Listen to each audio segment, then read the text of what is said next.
Bien, estamos con el economista Luis Valdivieso, ex ministro de Economía, para hablar sobre su visión personal sobre la economía peruana en el futuro. Buenas tardes, gracias por estar con nosotros. Buenas tardes, ¿cómo está? Bien, bueno, estamos en este ambiente empresarial, hay mucho optimismo entre las personas con las que uno conversa. ¿Cuál es tu visión actual sobre el Perú, la economía peruana, el desarrollo que estamos teniendo? Cuéntanos un poco, por favor. Bueno, yo creo que la economía peruana está en muy buen curso. Tenemos bastantes fortalezas que nos han permitido mantener el ritmo de crecimiento a pesar de un entorno internacional adverso. No tan adverso como el que hubo en el 2008, pero diríamos con mucha incertidumbre. Yo creo que las cosas se van manejando bien. Muy bien. En ese sentido, hay diversos riesgos, como tú los has mencionado, que se están presentando en el entorno, sobre todo internacional, ¿no? Así es. Una probable desaceleración de China, Estados Unidos, que todavía no ha logrado saltar el problema fiscal y de deuda que tiene, y Europa, que está todavía también esperando un poco una resolución de Grecia. ¿Cuál es tu opinión sobre la posibilidad de un deterioro acelerado sobre ese escenario, o crees que más bien va a irse puliendo poco a poco durante los próximos años? Bueno, la parte de Estados Unidos considero que, si bien es cierto que no se está creciendo muy fuerte, se está creciendo. O sea que las noticias en Estados Unidos no son tan malas, podrían ser mejores. En Europa tengo la expectativa de que los arreglos que se están haciendo comiencen a dar frutos. Por ejemplo, la unión bancaria que se ha propuesto para el mes de diciembre, diríamos, yo creo que va a entrar o sea, va a ser efectiva. Va a tardar más el acuerdo fiscal, pero yo creo que es inevitable, de lo contrario enfrentaríamos un resquebrajamiento de la Unión Europea. En el caso de China, las elecciones recientes, diríamos, auguran que va a haber probablemente una continuación del esfuerzo por un estímulo fiscal, lo cual indica que no van a permitir una desaceleración tan rápida como la que se anticipa, si bien es cierto que va a haber una desaceleración. El riesgo principal entonces viene por el lado, diríamos, de una moderación de los precios de los commodities y una moderación de la demanda por los productos peruanos, fundamentalmente en Europa, que ya está ocurriendo, y en Estados Unidos probablemente una demanda que ya se redujo un poco, pero diríamos está estable, y esperemos que resurja en el momento en que las cosas comiencen a funcionar mejor en Estados Unidos, que depende fundamentalmente del acuerdo fiscal nuevamente, ¿no? O sea, yo creo que esta decisión que tiene que tomar el Congreso americano en las próximas semanas va a ser crucial. Sí.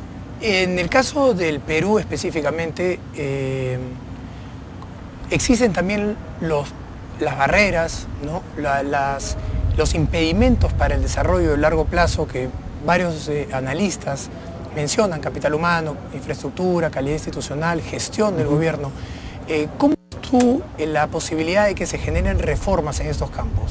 Bueno, ya se están avanzando en ciertas áreas, ¿no? Ha habido una reforma tributaria, ha habido una reforma del sistema de pensiones, se está completando la reforma del mercado de capitales, que se había iniciado parcialmente.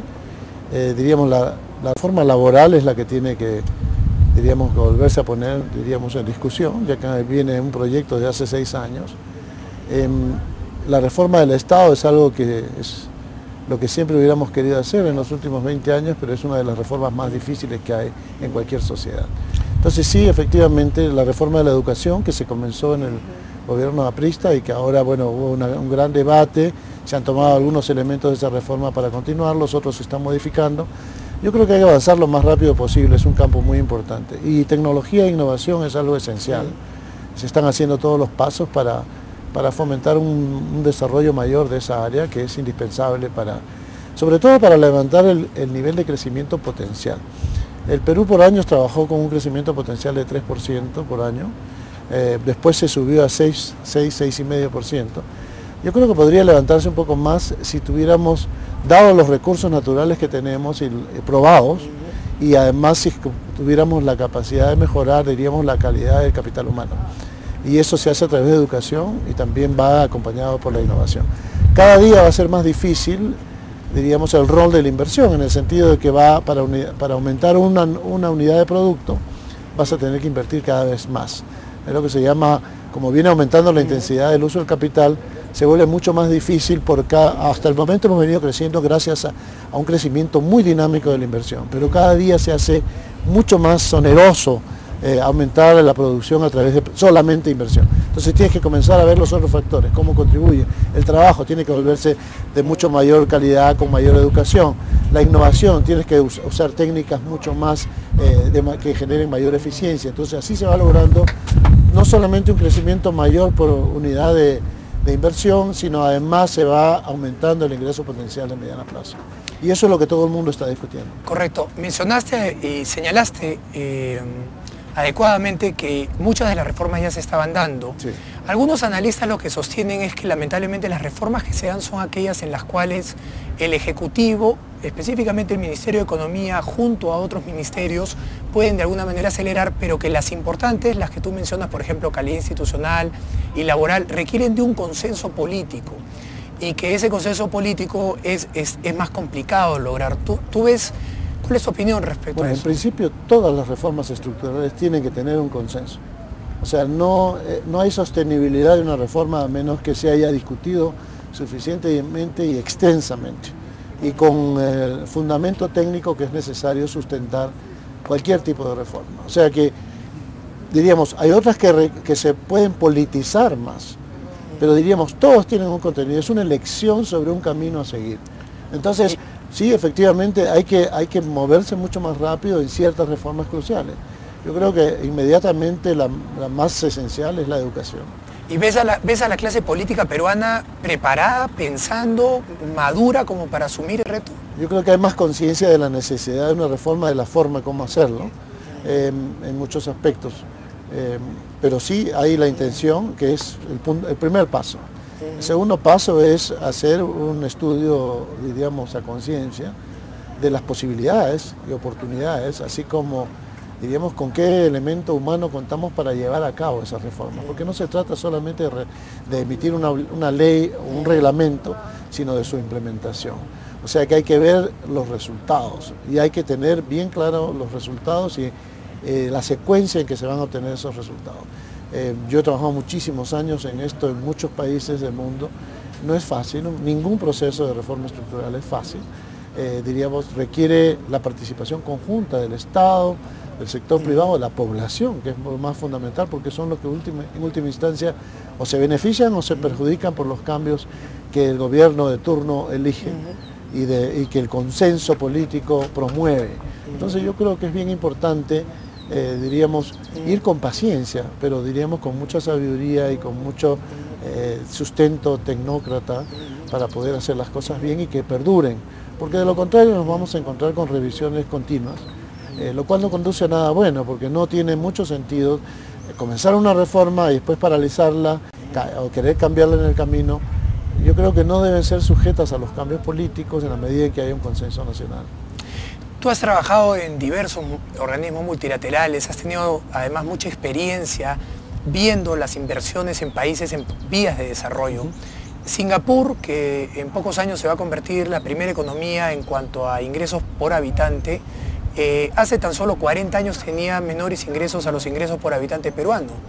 ¿Qué crees tú que ellos hicieron diferente a lo que nosotros hemos venido haciendo? Bueno, pues justamente he trabajado mucho con Singapur, con Malasia y con todo el sudeste asiático. La verdad es que hay los elementos que he mencionado son los que ellos enfocaron. Por ejemplo, el desarrollo de la economía del conocimiento, que es lo que se llama combinar las mejoras en los recursos humanos con el conocimiento técnico. Es algo que se promovió desde muy temprano. O sea, hay líderes que, por ejemplo, Mahathir en Malasia tomó un periodo de 10 años en hacer un proyecto. Después se frustró porque era un proyecto con lo que se llama, diríamos, una discriminación reversa, que era favorecer a un grupo étnico. Entonces se sintió frustrado porque no dio los resultados que tenía y cambió porque los chinos eran la fuerza del liderazgo. Lo mismo pasó en Singapur. Déjame hacerte una pregunta. Cuando Singapur empieza ese proceso de innovación y de apuesta por la tecnología que tú mencionas, ¿cuál era el estado del capital humano frente al capital humano peruano en ese entonces? Bueno, Singapur, así como Malasia y parte de Indonesia, se beneficiaron porque tenían un grupo étnico de origen chino, que eran muy laboriosos, muy productivos, diríamos, había múltiples grupos étnicos, pero diríamos, eran los líderes en gestión. Se empezaron con un stock de conocimiento con un stock que mejor que el nuestro. Que fue, sí, indudablemente, y además que usó, diríamos, los eslabonamientos con sus propios grupos étnicos en otros países, ¿no? Entonces, eso es algo, por ejemplo, que nosotros podríamos usar. Nosotros tenemos un grupo profesional en el exterior, que no necesariamente tiene que regresar al país para contribuir al desarrollo del país, sino que podrían contribuir en presentarnos el network con el cual trabajan. Por ejemplo, en Estados Unidos hice durante 3 años, diríamos, encuestas sobre los peruanos profesionales que están allá. Y diríamos, te sorprendería la calidad de los profesionales que tenemos y los puestos en los cuales los intelectuales, los tendremos que aprovechar. Sí.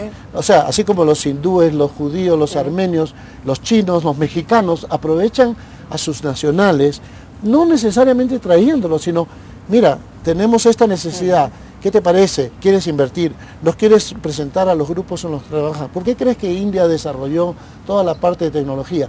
Porque en el año 50, 71.000 profesionales hindúes salieron de la India y se fueron a trabajar al exterior porque no habían oportunidades. Hoy esa gente está en los niveles más altos de las empresas y fundamentalmente en las empresas de tecnología.